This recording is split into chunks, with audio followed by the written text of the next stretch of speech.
Hi YouTube, Machismo Eugene, another video from Exit Strategy. Welcome. I was asked to make another video regarding borderline personality disorder, and to which I think I will oblige, and I'm more than happy to do so. This is my experience, and from the little bit of studying that I've done most of my studying in the field, if you will. I've done most of my studying from casual observation. First of all, it came from knowing a borderline. And what I did after that, I just used some of those cues and some of that behavior that I observed, and they demonstrated. And whenever I saw it or I see it, I take a number of factors into account. We have what we call surface stuff. And if we were trying to diagnose or not diagnose, distinguish, and it's funny how we have to be mindful of what we say, such as what I just said, diagnose, because we are not doctors. But I'll tell you this, I believe people have been abused by these people, hands down. Nothing against psychologists and whatnot. And being that I'm a spiritual man, I see things for just what they are. This is a spiritual issue within the human mind and spirit. So back to point, I've noticed by way of casual observation and behavior cues that these people are what they are.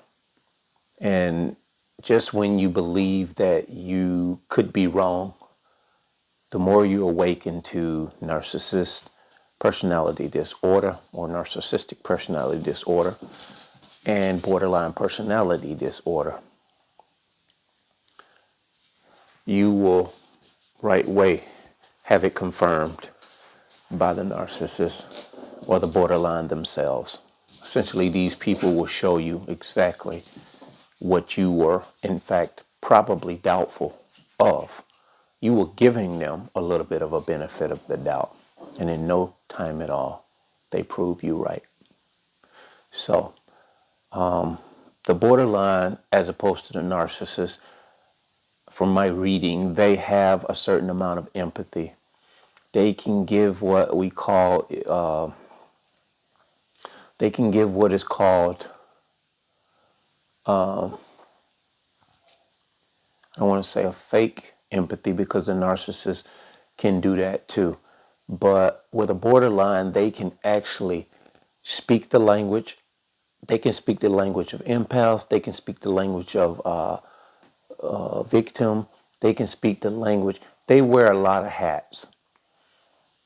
And if you thought a narcissist was persuasive, wait until you come across a borderline.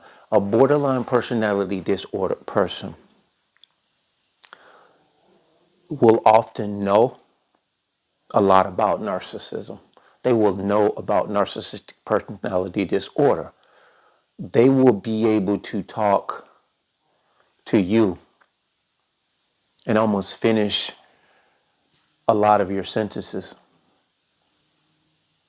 This is a very complex but not complicated state of affairs. This is why it's very, very pertinent, and it's very, very important that you educate yourself, not just by the book, not just by academics. One good place to educate yourself is here on the YouTube channels, where a lot of us are being able to tell you life stories, behaviors in a practical way that these people demonstrated, experiences that we all have encountered cohabitating with these people, be it on the be it in the workplace, in the church, in intimate settings, in the family structure. There is no stone unturned here. Now, once you begin to understand a lot of the fundamental principles of how these people move, it will become like a deja vu type thing. You'll be able to see this more than you want to see it, but you will be undeniably aware and attuned to it when and if it happens, even before it even happens to you directly. You'll be able to observe it outside of yourself. You yawning on the camera?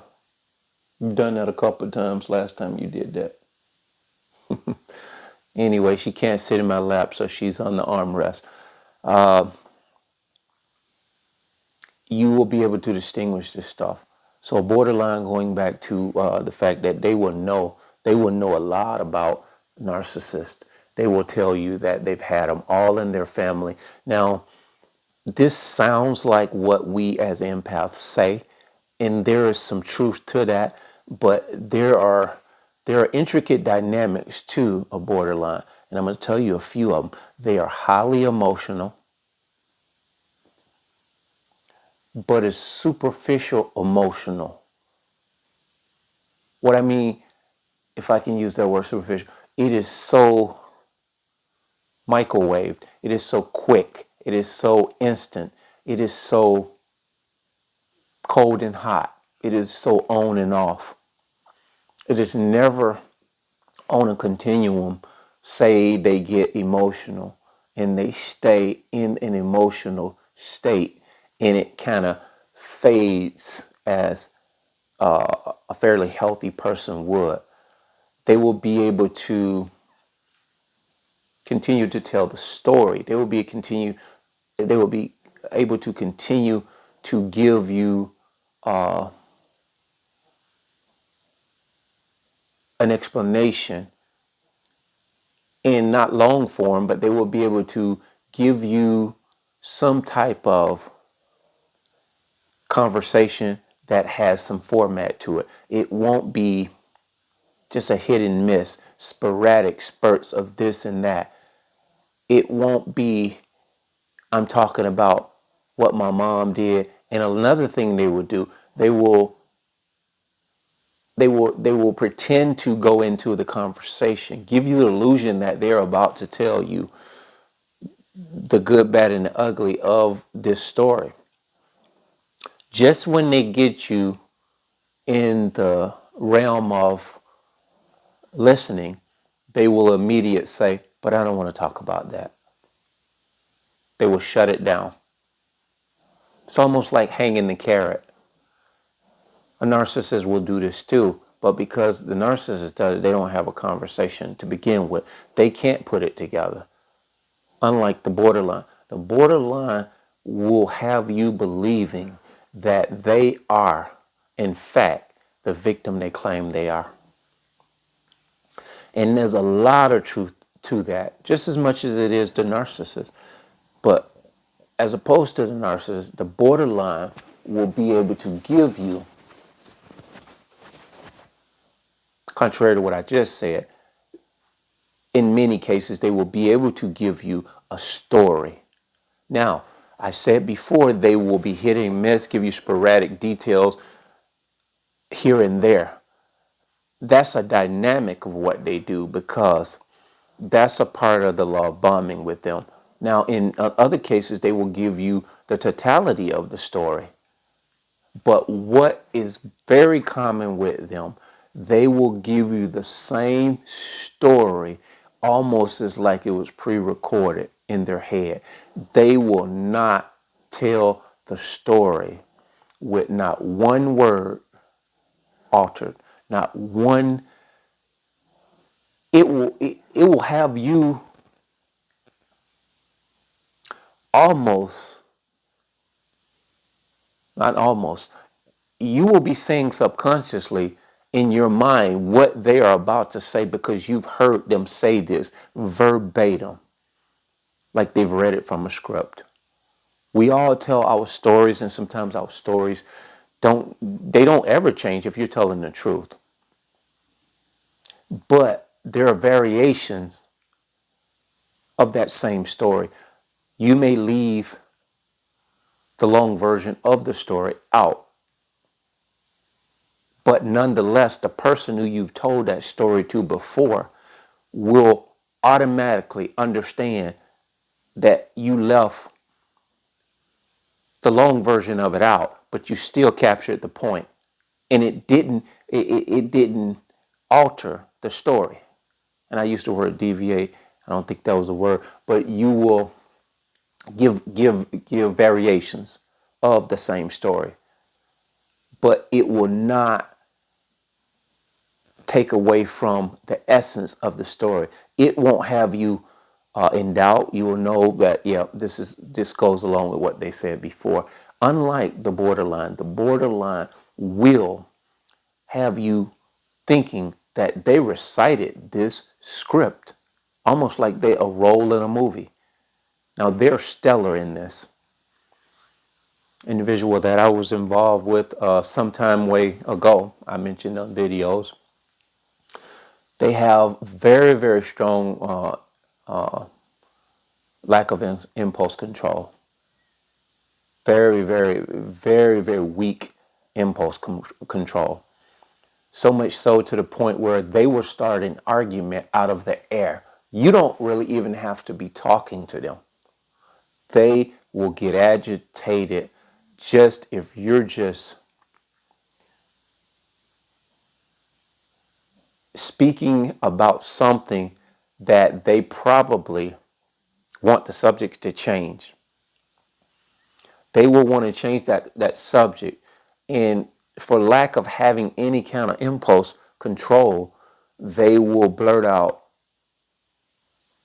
an emotion almost like an extreme meltdown. Their eyes will be bucking. You will see them almost like they're hyperventilating. They're expressionative. And their rage is a lot different than a narcissist. Their rage, from my experience, they're more of flight than fight. They're more on the spectrum of flight than fight, in my experience. Now, that may be different from one situation to another. I haven't been involved with a lot of them. I have encountered quite a few. Up until the most recent, I've encountered quite a few. But I'm able to detect them and I'm able to determine them. You don't let them know. You don't have to. You don't have to let them know. See, as an empath, we have to continue to live our life, and we are living our life. We're living our life in a beautiful way now because we have something in our arsenal that we didn't have before. We have a stark awareness of not only who we are and who we were designed to be, and our authenticity, without the validation of other people and anyone around us. We don't need anyone to endorse us. We looked for the approval of others. We thought that their approval was noteworthy, but we now know there's only a few people, if any, that truly, genuinely will honor you in a healthy way. So what we do now, we honor ourselves in the respect that we know our worth. And because we know our worth, we're able to extend our best self to other people. But at the same time, we're able to extend ourselves with a little more discretion, a little more awareness, and a little more apprehension. Because a little apprehension never hurt anyone. We're not gung-ho to extend our self excessively just because.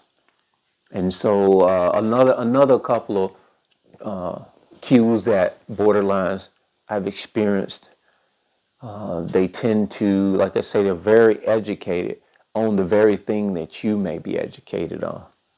And this is the clincher, because on the surface, if you use surface stuff, you will probably try to conclude that everyone's either a narcissist or a borderline. I know I say all the time, everyone's a narcissist until they're not. You have to disprove to me that you're a narcissist. I say that in fun, but if you take a general approach to everyone you meet as such and work your way from the inside out, just assume they are, you will have just a light-hearted amount of vigilance. And then you go on to be observant, casually observant. You tend to become very attuned to the conversations. You don't allow no conversation that you're having or exchange of conversation to go unnoticed, because authentically we are listening to people as they speak to us, and we should.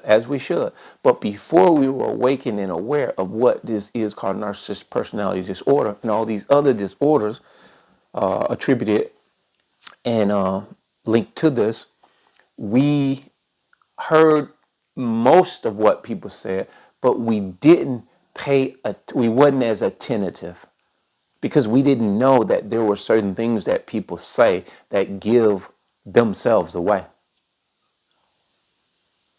And that is the difference now as opposed to before. So the other things that I observed about a borderline is when they've engaged with you and you've consummated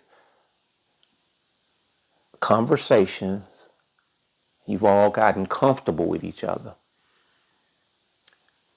This is when the agitation comes out and is more noticeable. Because two healthy people who are getting to know each other, whether you're friends, co-workers,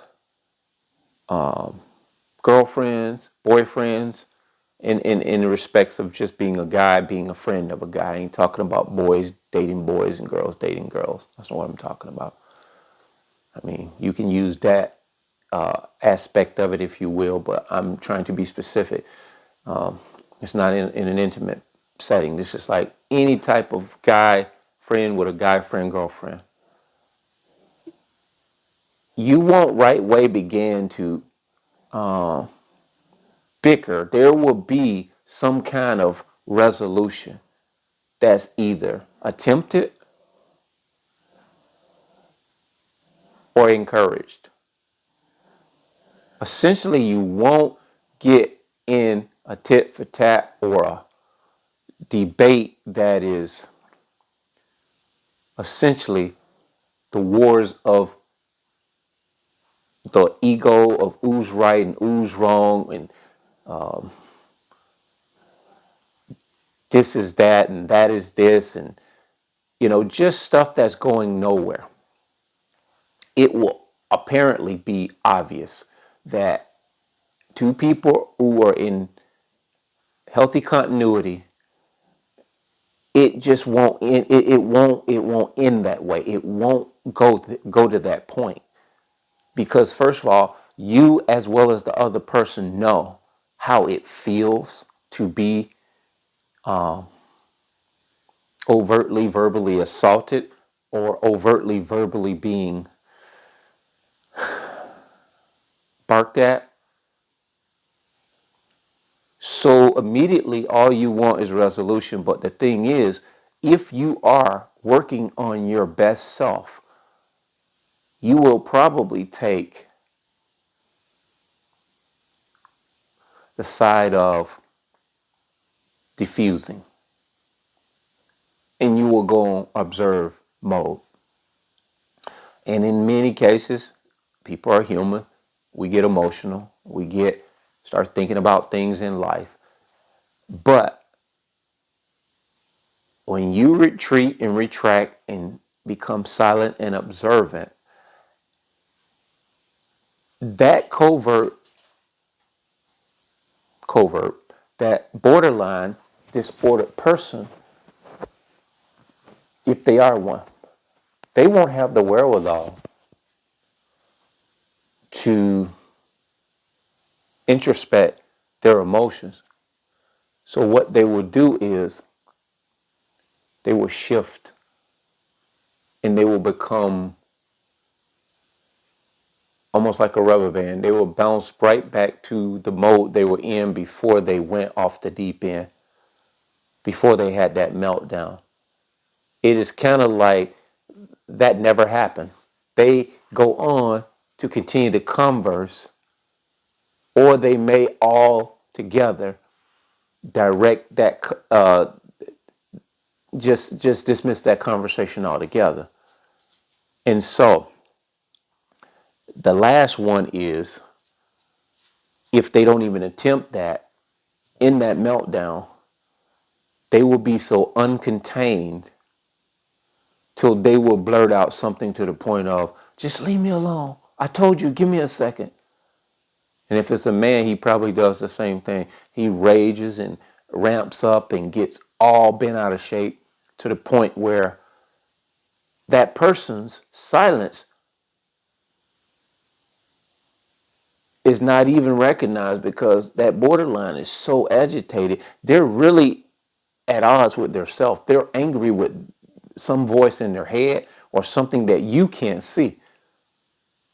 And even when you attempt to probably say something, you realize right away, this person is not even arguing or angry with me.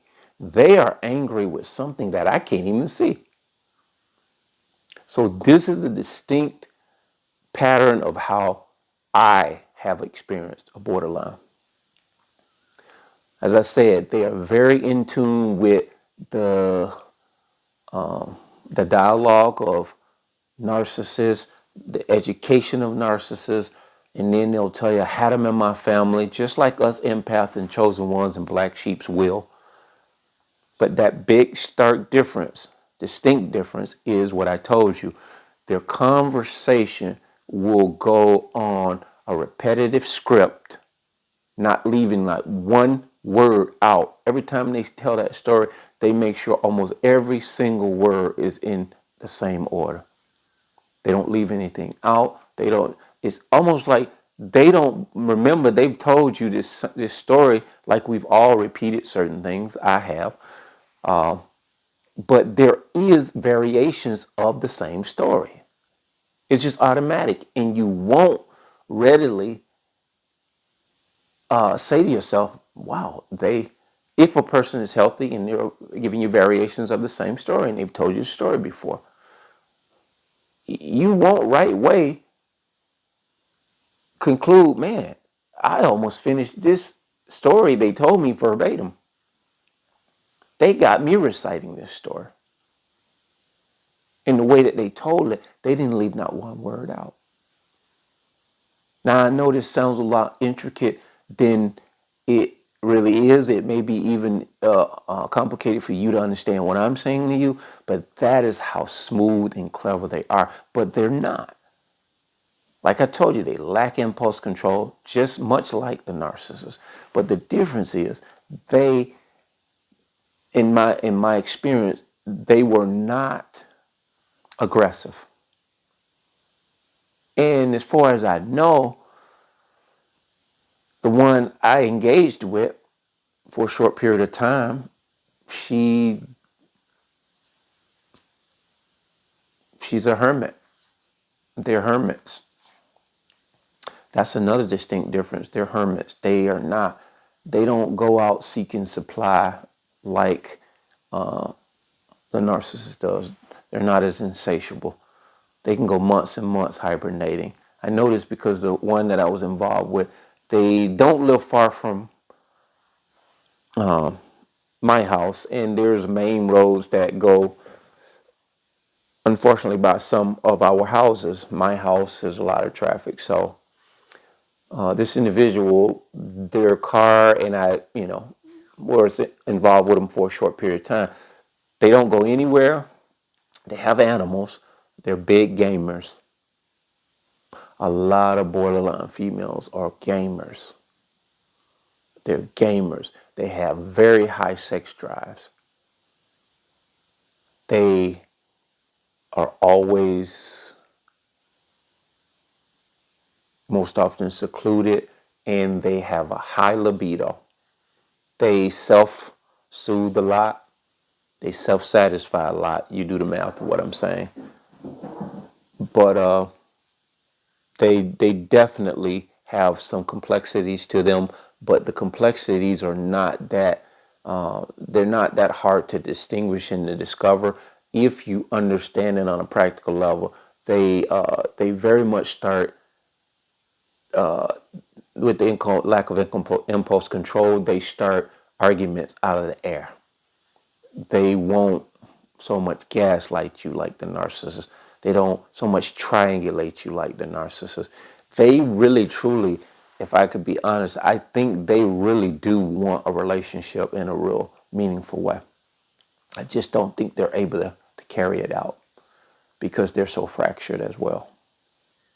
And this is a child that often, I believe, that was recruited to become a narcissist, because they have a fair amount of empathy and different things which the narcissist lacks. They have a fair amount of that. So that's what makes them bad candidates to become narcissists.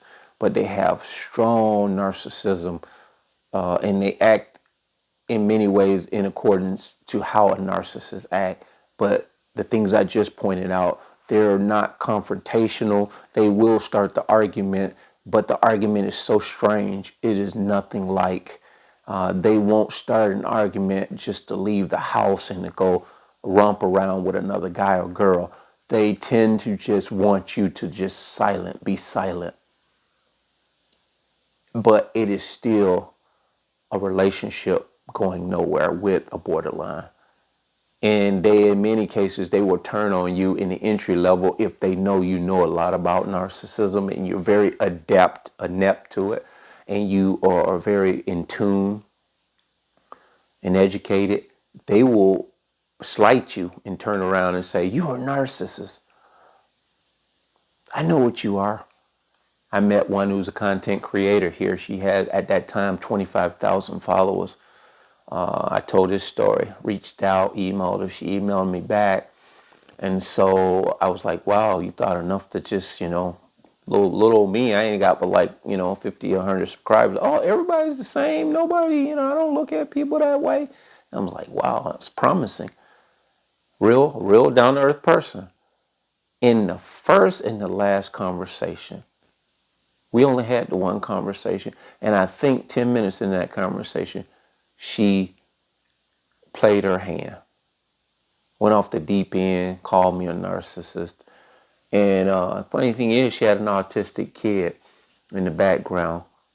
And I heard all this moaning and groaning, like somebody was tied up and gagged. And I was like, what's that noise? She must have had this kid right there by the phone. And she was like, oh, that's my kid. She's like, that's my kid. Yeah, he's always in here. You'll get used to it or something like that. And I was saying to myself, for the fact of discretion and just respect,